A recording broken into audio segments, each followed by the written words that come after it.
Hey, thanks for joining me. Let's look at X-Force number 16, X-cutioners song, part 4. I've been saying this on all the first 3 parts of this X-cutioners song crossover.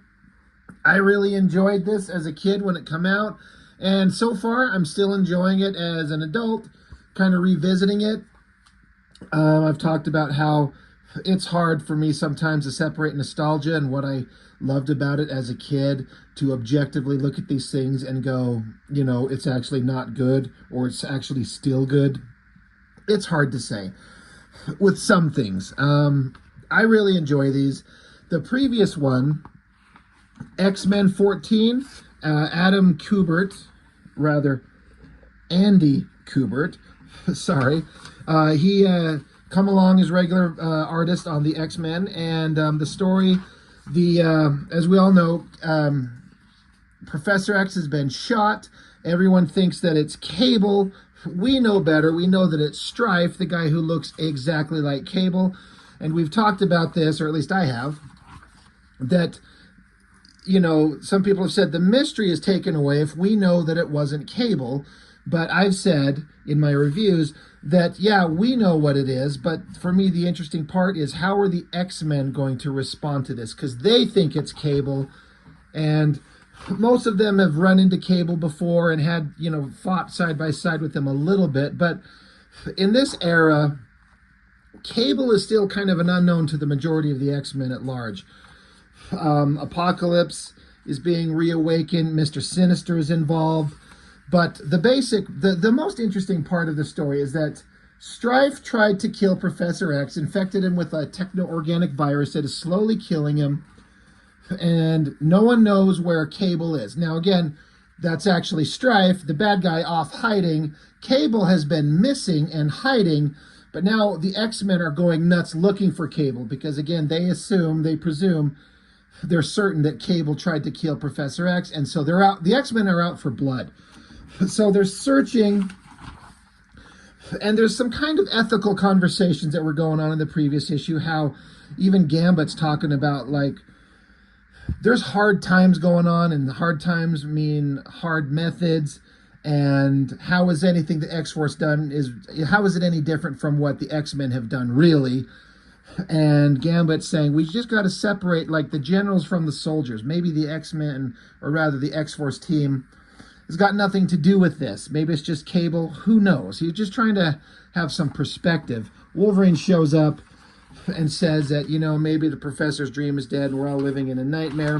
But while they're all having that philosophical conversation, actual Cable shows up. He was in a time rip. He disappeared. He went out of time. And I actually misread this. I guess I feel like I should kind of correct myself. I misread this thinking that it was saying that Cable had been gone 11 months. And I was like, that doesn't line up time frame wise. But so Cable was out of time, and so he was only gone 26 days in the real time, but in the place where Cable jumped to, he stayed there 11 months. But now that he's come back only 26 days later. I misunderstood that. But Cable's been gone for a long time, almost a year, as far as Cable's concerned. And he's like, all right, give me he's in his giant invisible space station with his computer program.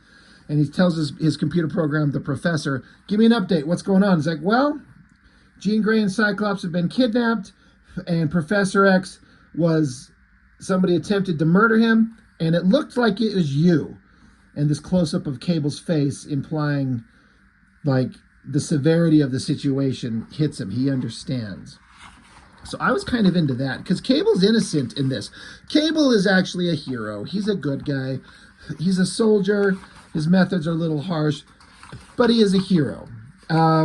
Meanwhile, the X-Men, after having a small, brief fight with X-Force, or actually X-Factor had a small, brief fight with the X-Force team. The kids from X-Force were trying to investigate what the hell was going on. They go off and search for Cable. X-Factor ended up in a fight with them, and X-Force got out of there, but the ship they escaped in crashed, and so now the combined might of X-Factor and some of the X-Men are tracking down the X-Force team. They're searching and ended up the last page we got was a splash page of the classic X-Force team, like the Liefeld X-Force team, standing there saying, we don't want to fight, but if you want it, we're more than ready. And I was kind of calling out here, who the hell shot Psylocke? You know, who has energy projection powers? And I guess Sunspot does. I didn't ever read New Mutants when it was, you know, its original run, so I don't really know much about his powers. I guess he could shoot lasers, energy projection from his hand. So that's where we ended up. X-Force facing off against X-Men and X-Factor. Now, we know that we're gonna get up in a big fight. So we're back with Greg Capullo drawing, and I've said this before. I remember when he came along, I didn't know who he was. I'd vaguely heard the name, some new artist on X-Force, whatever. It's never going to match the awesomeness of the Liefeld or whatever, right? Well, it's Greg Capullo. Like, we all know who he is these days and who he's been for years and years, but this is like his first really big kind of like major gig, it seems to me.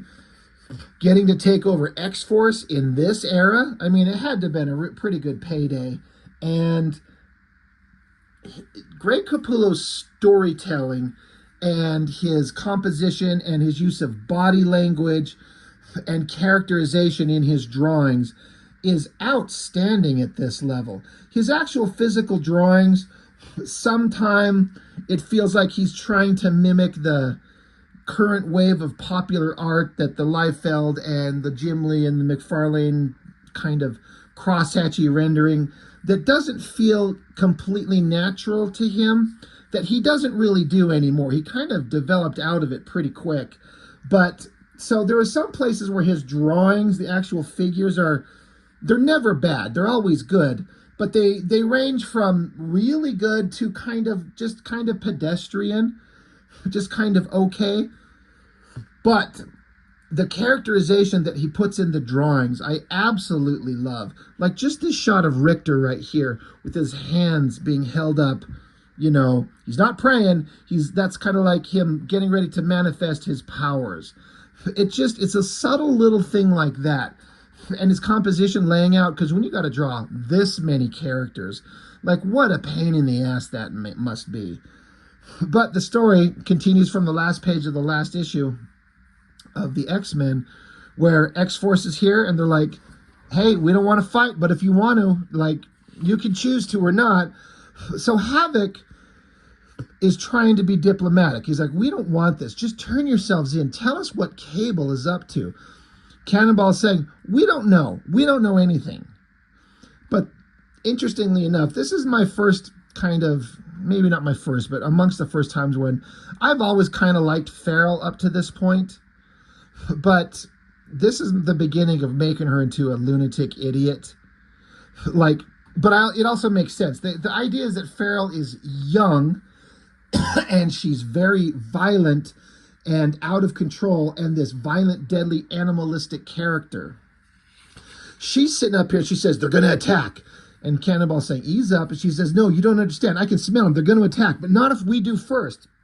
So because she's an impulsive idiot, she just jumps into fight, and guess what? Now it's on. So we get a okay double page spread. Again, the drawings are all kind of fine. The composition is clear. It's just, it doesn't have kind of the refined kind of drawing that I've been used to from some other artists, but it still works really well. Farrell cutting right up Gambit's face there. And so now, you know, battle's going. And they pair off Strong Guy against Warpath, Wolverine against Shatterstar, the kind of things that you would expect. So Cannonball's saying, you know, we're not the New Mutants anymore. We're not the kids anymore. We're actually pretty tough. So come along, socks Havoc to the ground, which is unfortunate because Havoc didn't do no damn thing. But the fight's on, and Havoc, high-level energy projection. I mean, you might as well take him out. This little panel and the dialogue in it, I think, is in reference to, there was an issue of Wolverine where Shatterstar and Wolverine met. Now, I was going to talk about this. I think I talked about it in my recent Shatterstar that single issue of his own individual series that come years after this, where I was talking about I like Shatterstar as a character, even though there wasn't much character to him, but he was like the tough warrior with bladed weapons of the X-Force team. So he was kind of like Wolverine, and especially at this time as a kid, I was really invested in like, what would it be like if Shatterstar and Wolverine met? Well, there was an issue of Wolverine where they ran into each other. All I remember distinctly from it is that I really, really hated the artist. It wasn't Silvestri. Of course, they're off doing Image Comics. It wasn't Tex. I don't know who it was, but I did not like the art. But the idea of Shatterstar and Wolverine meeting was something I was into. And they reference here Shatterstar. I do remember in that Wolverine comic, like when they met, I think Shatterstar like got down on his knees in like respect to Lord Wolverine. He refers to him as in that issue of the Wolverine comic itself. So they've met at least once. So Shatterstar says, Lord Wolverine, forgive my trespass, but a warrior prefers death to capture. Wolverine says, it's okay, kid, just means the claws will be used for real. So they met each other once, but now the fight's on, and you know Wolverine's not going to go easy on you. So Siren and I guess Jamie Madrox, I guess they had some kind of relationship in the past. Whenever, wherever that happened, I've never read those stories. But she's saying, Jamie, after all we shared, don't make me fight ye. And so multiple men's like, Siren, not to be rude, but what exactly have we shared besides your sonic scream triggering my duplicates? So just another shot of the fight going on. I always really like, this is one of the things that stood out to me.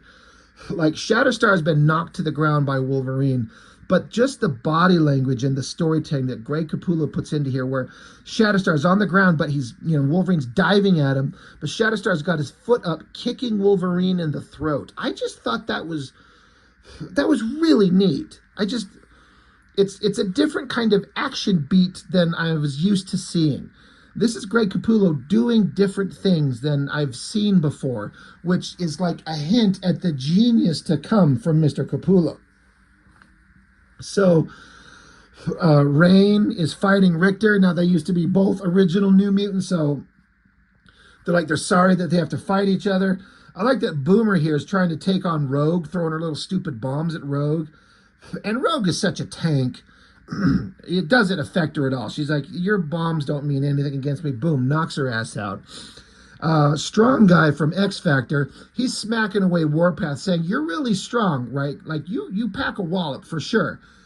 But the thing with Strong Guy is that he absorbs kinetic energy and it makes him stronger. So the more you punch him, he just absorbs that energy and redirects it back at you. So he's difficult to beat. Polaris is trying to take on Sunspot. Meanwhile, it cuts to a shot of Wolverine with a psychotic look in his face, and he's straight up stabbing Shatterstar right in the guts. Like, you can see the pointy tips of his claws sticking up through the back of Shatterstar there. And Richter sees this. Like, it's one thing to be, like, punching each other, but the instant Wolverine takes this battle to stabbing somebody, Richter says, that's it, I'm done playing nice. So he uses his vibration powers to, knock Rain away. Now, for those who don't know, Shatterstar's got, like, hyper healing factor, just like Wolverine. So we know this isn't going to hurt him, which is why you can kind of get away with this. You're not going to see Wolverine, like, stab Boom Boom through the guts like that, although that would be pretty dark. That'd be actually pretty awesome. But Cannonball's over here with Havoc knocked on the ground, and Cannonball's saying, X-Force, regroup, we gotta go. So while they all run away, Havoc gets up, does one of his awesome little spiral energy blasts, knocking Richter on his ass. And then the team jumps off this cliff, and I like how Havoc's energy blasts are still up here like vaporizing trees. So the remaining X-Force group is like, why are we running? Are you being a quitter, Cannonball? And Cannonball's saying, dude, we're barely hanging on. They're going to kick our asses. Like, we're putting up a big fight, and we're acting tough, but against all these old-timers and seasoned warriors, Cannonball acknowledges we're not going to last. So while the teams are kind of picking themselves up, Psylocke is knocked out. Originally, I was going to say, well, who hit Psylocke anywhere? When did she get knocked out? But then, you know, I remember at the end of this issue where she gets blasted right there, and I was wondering, who the hell can shoot Psylocke? I mean, it was Sunspot, right? So they're tending to her. Havoc's saying, Wolverine, where are you going? Wolverine saying, hey, tend to the wounded. They're out hiding in the woods, and that's hunting ground, and I'm a hunter. So Wolverine, I've been saying this, it seems to me like Wolverine through the previous 3 issues, once this has happened to Professor X, he's been illustrated and shown through body language and drawing and dialogue that it feels like he's keeping his shit together, but he's enraged, and he's just ready to cut loose. And he's ready to hunt down some X-Force guys. And now, obviously, he obviously stabbed Shatterstar. And we don't see him anywhere, but Shatterstar's got to be down because we've got Cannonball, Siren, Feral, and looks like Sunspot is all. So meanwhile, off into another part of the story, the less interesting parts, they keep having these side plots with Sinister and Apocalypse. The X-Men are out searching up Apocalypse. So I do like this shot of the jet coming down and landing and like the dust being kicked up from the vertical thrusters from the jet. That looks really cool. Good shot of the X-Men disembarking. They're like, well, this doesn't look like a place where we'd find Apocalypse, so this is kind of weird.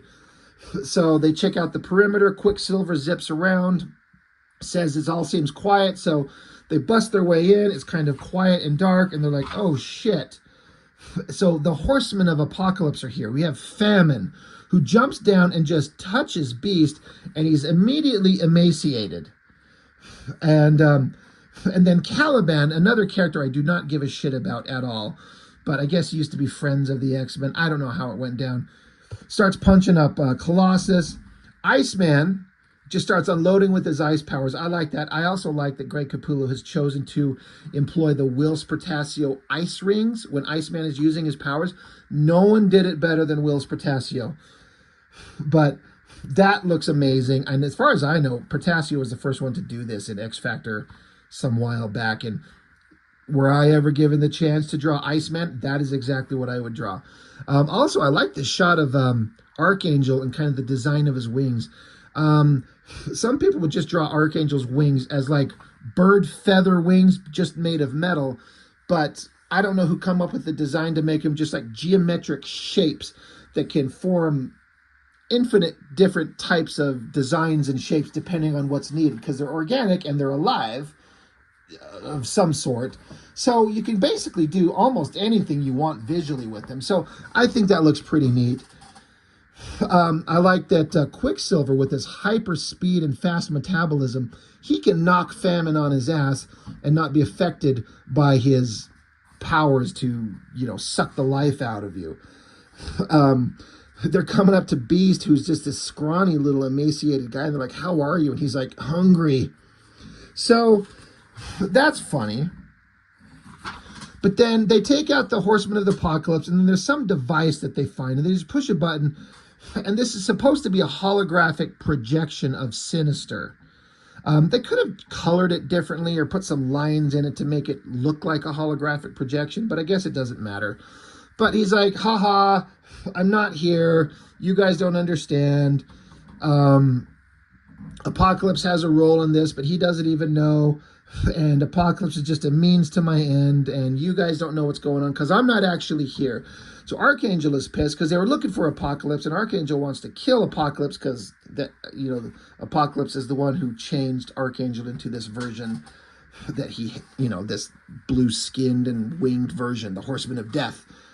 But back at the X Mansion, this is where Sinister actually is. This was set up in the previous issue. Bishop was there trying to protect Professor X, but Sinister's shown up and he's taking these 2 girls hostage. Bishop ain't having it, so he just unloads right in his face, dangerously close to, like, you know, an energy blast near the girls, Val Cooper and I forget her name. I always forget her name. But he just shoots. Now, the girls are free. I like how he goes up to Sinister. I mean, a headshot. Like, Bishop tried to kill him. And I appreciate that. But of course, Sinister's not dead. Grabs Bishop by the throat. He says, "I am pleased, Bishop," he says, "to find an X-Men worthy of the world we live in." And so he's got the hole through the head, kind of the T-1000 Terminator 2 thing. I really like the kind of the storytelling, that creepy face and that hole blown through his head. That's really cool. I really like that. And then we just get a great close-up of Sinister kind of continuing with his evil bad guy monologuing about what he's doing and Xavier's future and how it's not going to happen and evil's going to win and ha ha ha. I didn't know that Sinister's body was pliable like this before this issue. And in fact, I'd never seen how his powers function after this issue. I never followed any storylines with Mr. Sinister outside of this. I knew of his existence, but he was introduced in a time when I didn't read the comics, so I knew almost nothing about him then. I still kind of almost know nothing about him. But, and he says that he really wants to kill them all, but his mission is of priority, so he's going to take off. And let's see, he says, "My first priority is my mission, one which will only be enhanced if you stop the perpetrators of this nefarious scheme." So Val Cooper's like, "Well, tell us who, where." He says, "Where? I truly do not know where, but as for who," and he drops a picture in front of her face, and she's like, "Him?" Like, so I don't remember who or what's on this picture. I don't know what he just revealed, but it's supposed to be something big. But back now, Cable, he's not on his space station anymore. He's in his little mountain cabin that was introduced in, I think, the Cable miniseries drawn by John Romita Jr., which I've reviewed on the channel. He's in his room with all his weapons. He's getting updates because, as we saw in the previous issue, he found out what was going on and that the X-Men think he tried to kill Professor X. So he is target number one. He is the thing that everyone wants more than anything on the planet. And so he's got to make his plans. And so he's planning, he's getting information, he's finding out where everyone is. So he says, "Too much is happening too quickly. Only one person can be responsible for it all. It's time for me to take him down once and for all, man to man, and quite literally face to face." So Cable's had two major, obstacles that he's been out to stop, which is Apocalypse and Strife. And again, we know Strife looks exactly like Cable. Do we know why? I know why. I don't think it's been revealed yet. I think it will be in this story.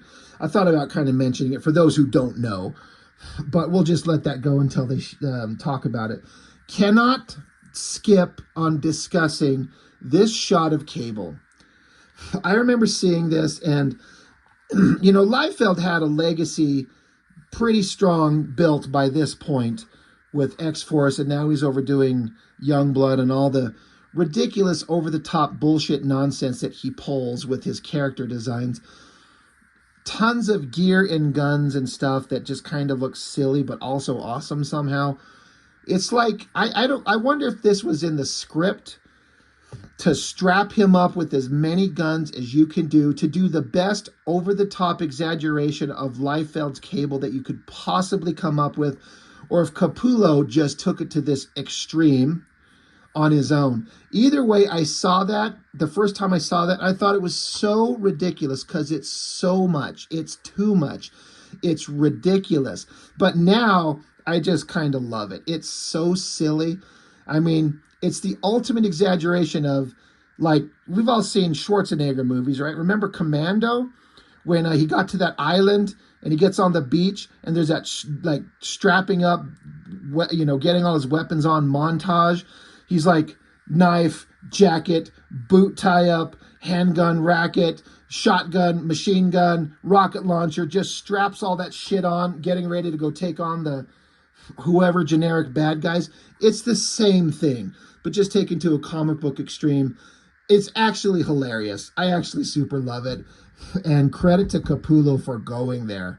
That's super badass. It's the ultimate ridiculous expression of who Cable is, in terms of, like, over-the-top guns and shit. Big fan of that. I really appreciated the silent storytelling because, again, Cyclops and Jean Grey got kidnapped in what issue or well, part one, and they've been passed around from the Horsemen of Apocalypse took them, and we thought that it was Apocalypse, but it wasn't. It was Sinister, and then Sinister handed over Jean Grey and Cyclops to the MLF, the Moms I'd Like to Fuck, or the Mutant Liberation Front, whatever one you want to call it, because Strife wants them. So now here they are. They finally crossed hands enough. They're still unconscious. I like how they're just being dragged silently, this high-angle shot looking down. The storytelling from Capullo is fantastic. I love it. Forearms like Zero. The boss wanted to see these two right away. And so a voice off screen says, Zero, bring them to me. So Zero like gives them a little electric shock to their heads. I always like these shots for some reason. Cyclops and Jean Grey waking up. They're like, where are we at? How'd we get in uniform? The voice says, please calm yourselves. Allow me to introduce myself, X-Men. I am Strife, the crown prince of mutant kind, and you, the king and queen of what is to come. Father, mother, welcome to the end of tomorrow. So this is the first time they've ever met Strife. And this father, mother, if I remember, that is significant beyond... There's talk of like Jean Grey and Cyclops being like the father of mutant kind in the future.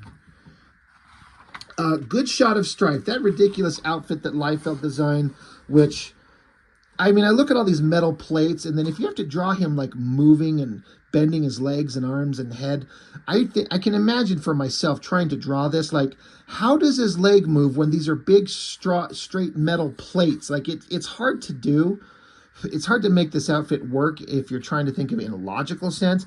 But that being said, Capullo, that's one of the most epic shots of Strife I've ever seen. I think it looks great. It's borderlining on over-the-top silliness like Liefeld would take it to, but it's grounded in dramatic realism enough to just be perfect. Just a perfect balance. I think that works really well.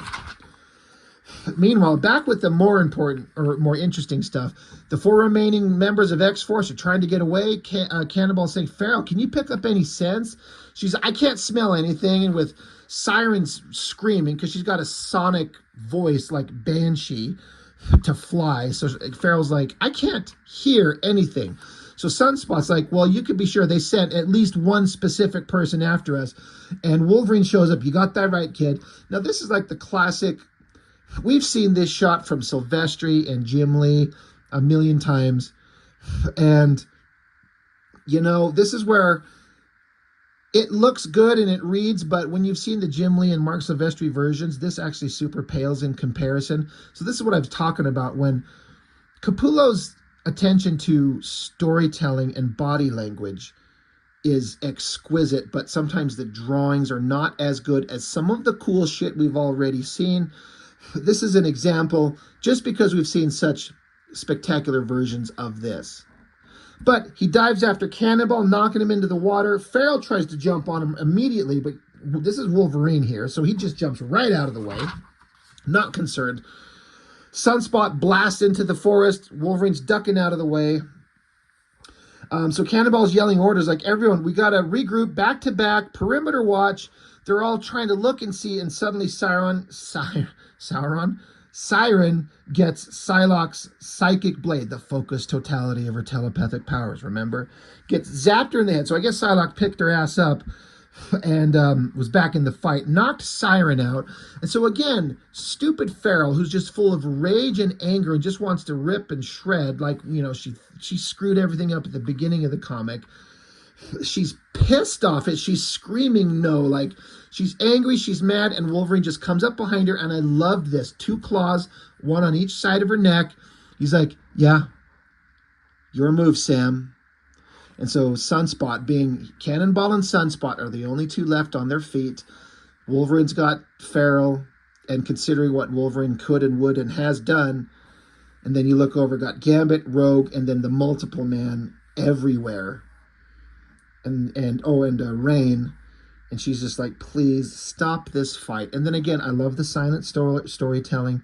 Both of them just throw their hands in the air. So X-Force put up a relatively valiant fight. They tried, but they're not going to defeat the combined might of some of the oldest and most seasoned members of X-Men and X-Factor. It's not going to happen. But again, the interesting part of this comic is how is everyone going to react and how is the story going to play itself out? And I was completely satisfied with everything up to this point. So, you got Havoc again face to face with Cannonball, the leaders of the respective teams, and Havoc saying, I don't want to do this, Sam. And Cannonball says, I guess it's a little too late for regrets, isn't it, Alex? And so they lock his hands down. Again, I love that shot. I like how he's just slightly off center of the panel. I wish I knew how or why Greg Capullo chose to do that. For some reason, it works. And then this great big awesome shot of Cannonball, the now leader of the team. He was kind of default given leadership because Cable's gone. Who else is going to be in charge? But he's locked down. It looks great. You got multiple men looking on at Siren because, again, they had some kind of relationship. Rain and Richter looking at each other. Everyone kind of like, these are friends fighting friends. But the X-Men had to bring him in. So now Havoc looks at Wolverine and they're like, what do we do now? Like, what now? They don't know where Cable's at. We got them, but what's our next step? Like, what do we do? Where do we go? So, yeah, I'm on board. I'm having a lot of fun. A lot of people have said in the comments in the previous issues how, for some people, this was the crossover that kind of broke their interest in these books because it was too big, too much, too many titles. I get it. I respect that. I really do. But for me, I was on board. I'm into it. I was having a great time with it. I've said how it felt like the big final culmination of everything that Liefeld had started, because it's all about Cable and Strife. I really doubt Liefeld's ultimate endgame was what they come up with in here. I would really like to know. I don't know if he's ever addressed that, what his ultimate kind of storyline was, if he had one, of what Cable and Strife's final confrontation was going to be like. But he's gone. He's dismissed. So what Scott Lobdell and Fabian Nicieza, they had to come up with what is going to be the final kind of resolution to this storyline, and I was satisfied with it. So I'm having a good time. So X-Force number 16, X-cutioners song part 4. I'm digging it, and I hope you are too. We're going to keep going through them all. So that is all I've got for now. Thank you for watching. I really appreciate it. See you next time.